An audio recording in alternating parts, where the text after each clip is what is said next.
FSN Radio. It's all about what's next. Go to financialsurvivalnetwork.com and sign up for your free weekly newsletter. You'll also get 3 free reports. The Financial Survival Network. It's all about what's next.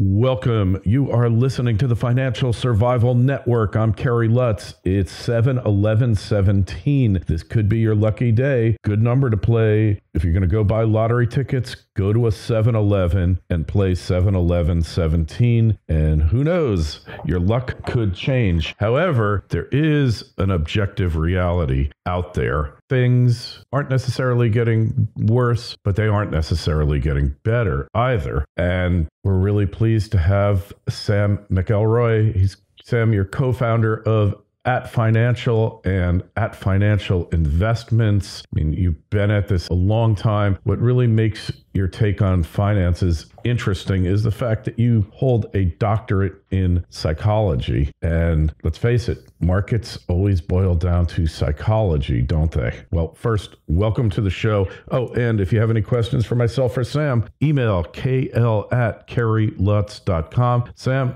again, welcome to the show. Hey, thanks for having me, Kerry. So, psychology. Supposedly, the economy added 222,000 jobs in June, but at the same time, Microsoft is cutting back on jobs. And, well, forget about the retail sector. The retail apocalypse continues unabated. So where are we right now? Yeah, it's a little bit of a mixed bag. And the truth is, it's easy to get caught up in headlines when you see stuff like, the U.S. economy gained 220,000 jobs in June.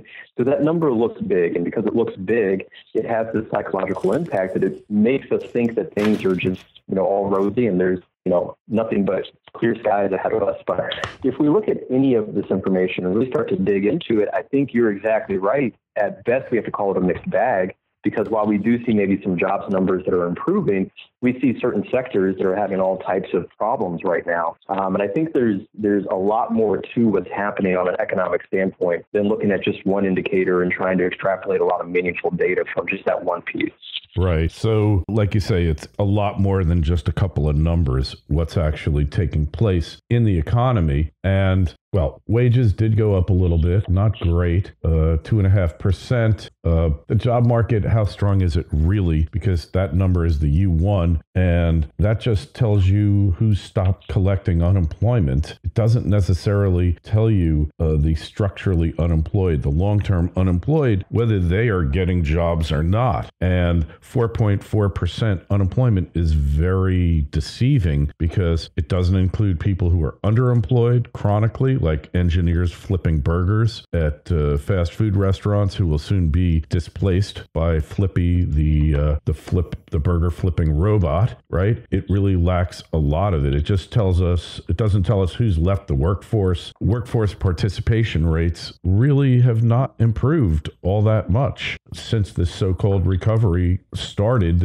almost 10 years ago. Yeah, I think that's exactly right. And we do see a number of people that are just making changes. One of the things that we really specialize in is retirement planning. And I had a number of clients, in particular this year, more so than other years, that, were planning on working another 2, 3, 4 years that, either got forced out of job, downsized, laid off. Now, technically, they're retired, but in a sense, if their job was still there or if they were able to kind of have gainful employment, there's a number of people that we work with that I know would have preferred to work a little bit longer. So there is a lot of interpretation and kind of misleading data that can go into any jobs report and that can go into this unemployment number as a whole. I think we also have to remember that, unemployment rate is a lagging indicator. So while it is a good way of looking at maybe what has happened in a short-term trend with respect to the U.S. economy, it's not necessarily the best at predicting where we're going in the future. And I think that's where we really have to start to look at not just the unemployment numbers, but a number of different factors, GDP growth, the GDP trend, the earnings growth for the S&P 500, and other things like that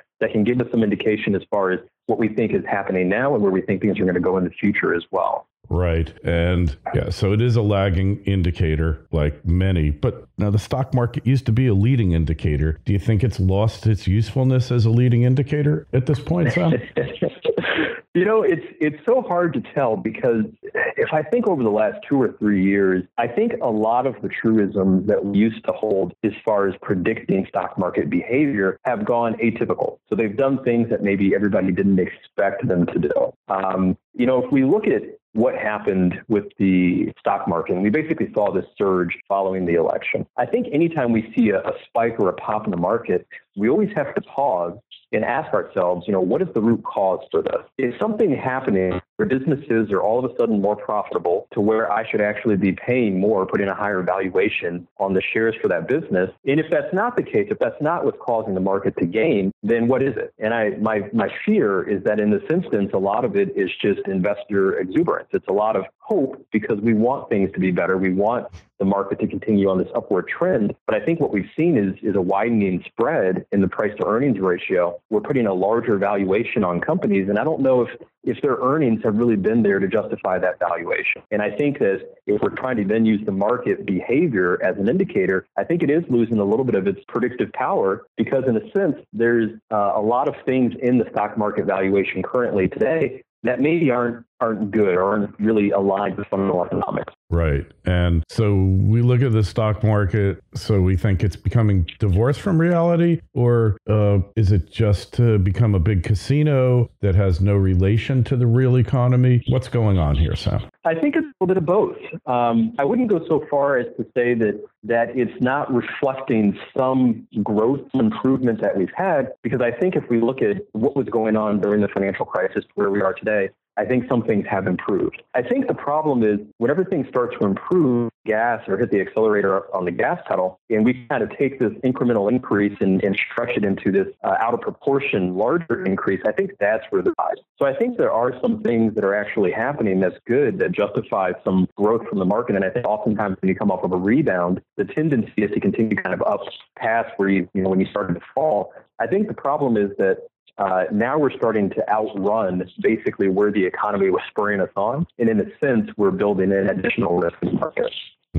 Interesting. So the question is, what's going to happen to the high flyers? There's really comes down to a very small number of stocks that are basically the tail wagging the dog when you get down to it, right? Yeah, absolutely. And I think one of the things that we saw, especially last week, is that the tech sector is having a big impact. And when it's down, the market's down. When it recovers, the market recovers. And so we definitely are seeing a disproportional amount of smaller stocks having a greater impact on market trends kind of as a whole. Mm-hmm. Which is a bad sign generally when you have a narrowing participation in the stock market's advance, right? Yeah, because in a sense, what you really want to see is more diversification.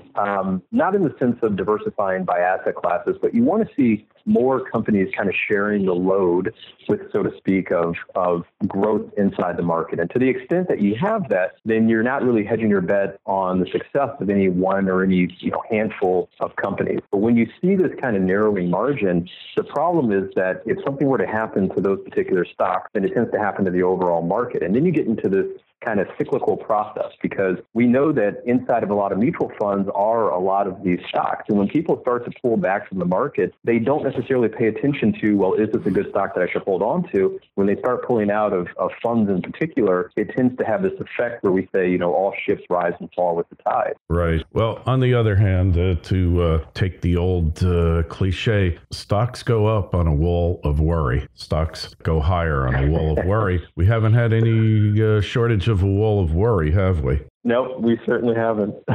So from a contrarian, if you assume that most investors are wrong or most participants are wrong, then maybe the market will keep going up, right? Yeah, I think it's a good possibility. But, a little analogy that I use is if you really think about the market and follow it over a longer trend period, we see these periods where it basically expands and contracts and expands and contracts, almost like any system trying to seek equilibrium. So it's almost like, you can have the tide that kind of is coming in and out. And maybe for a period, there may be a hurricane, and the hurricane winds create this surge where it's never able to come back out. But over a long enough period of time, you know that it has to kind of contract a little bit so that it can get healthy again, kind of replenish its nutrients. And in a sense, I think that's where the market's at now. I feel like there's a lot of things going on from a macro global economic standpoint that's artificially bolstering the valuations that we're putting on the U.S. stock market. I don't necessarily think a contraction is a bad thing. I think in a sense it's almost cathartic because we need it to help get us back to a healthier place with respect to just fundamental economics. So I think that really what we're talking about is looking at more purpose-based versus performance-based investing. And what that means is people really have to think about what they're investing for. If somebody's in their 20s and 30s and really their main goal is to accumulate wealth, then it may be okay. Yeah, there may be a lot of risk in the market, but you know that you're going to work your way through it. So over a long enough period of time, you may have some bad times, some good times, but you're going to be okay. I think what's really important is for people that are in retirement or close to retirement, what they have to consider is it worth the risk to try to eke out another couple of percentage points, being a little bit more aggressive? Is that practically going to change their retirement, practically going to change their life as compared to, if they were to contract 10, 20, 30%, what impact would that have on their life? And I think that's how they can then start to assess risk and to what degree it makes sense for them to stay in the market or pull back from the market some. And everyone, if you're investing, if you're saving for retirement, you need to become an effective risk manager, right? Yep, absolutely. I think, one of the things that we look at, especially when we're talking about, if you're taking income or pulling money out of an account, is that it seems like the losses actually are more impactful than the gains are. So to the degree that we can mitigate losses, we actually don't need as large gains to be able to be in the same or a better position. So I think risk management is definitely the name of the game when you do personal investing. I think for an institutional investor, they still need to manage risk, but the way they manage risk might be a little bit different. But for a personal investor, where typically they need this money for some purpose, either to pay for college, to buy a house, to fund their retirement, they definitely need to be a master of managing what we call the inside game, which is all about risk management. And that is the hardest thing to do because it really deals with your assessment of the future. And as Yogi Berra said, prediction is very tough, especially when you're dealing with the future. So that's right. Yeah. So really, you have to, it's the hardest thing in the world because, look, you got to get a hold on your emotions, right? Fear and greed are prevalent in all of us, animal spirits, whatever you want to call it, right? And, that's right. It's yeah, I mean, in a sense, we really are our own worst enemies.